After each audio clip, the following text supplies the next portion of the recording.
আসসালামু আলাইকুম। কেমন আছেন সবাই? আলহামদুলিল্লাহ আমিও ভালো আছি। আর এই তো ছোট্ট একটা ব্লগ নিয়ে আপনাদের সামনে হাজির হচ্ছি। এটা হচ্ছে যে কালীগঞ্জ থেকে বের হয়ে যে গ্রামটা সেই গ্রাম। তো এই গ্রামটার নাম পাইকপাড়া। তো এই গ্রামটা কিন্তু ছোট্ট একটা গ্রাম। তারপরে কিন্তু অনেক সৌন্দর্য। দেখতে পাচ্ছেন রোডটা কিন্তু অনেক সুন্দর পিচ ঢালা রোডটা। এই রোড কিন্তু একসময় মানে একদম মাটির কাদা ছিল।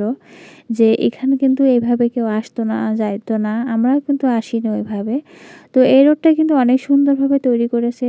যেখানে আমাদের গ্রাম থেকে এই কালীগঞ্জে আসতে অনেক সহজ হয় এই রাস্তা ধরে।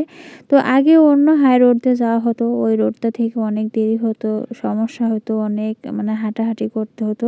তো এই রোডটা হয়ে কিন্তু তেমন একটা হাঁটাহাঁটি করা হয় না। আর মানে একদম বাড়ির পাশে আমাদের যে ইজি বাইক বা অটো যেটাই হোক ওখান থেকে উঠলে এখানে আমরা চলে আসতে পারি নিমেষেই।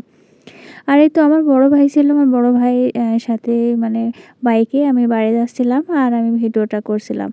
তো এই মানে আসলে ২ সাইড করে দেখেন কত সৌন্দর্য, সবুজ গাছপালা, ধান অনেক সুন্দর। আসলে গ্রামের দৃশ্যগুলো কিন্তু অনেক ভালো লাগে। শহরের থেকে গ্রামের মানে প্রাকৃতিক যে সৌন্দর্য দেখলে কিন্তু মনটা এমনিতেই ভরে যায়। আমার ভীষণ ভালো লাগে।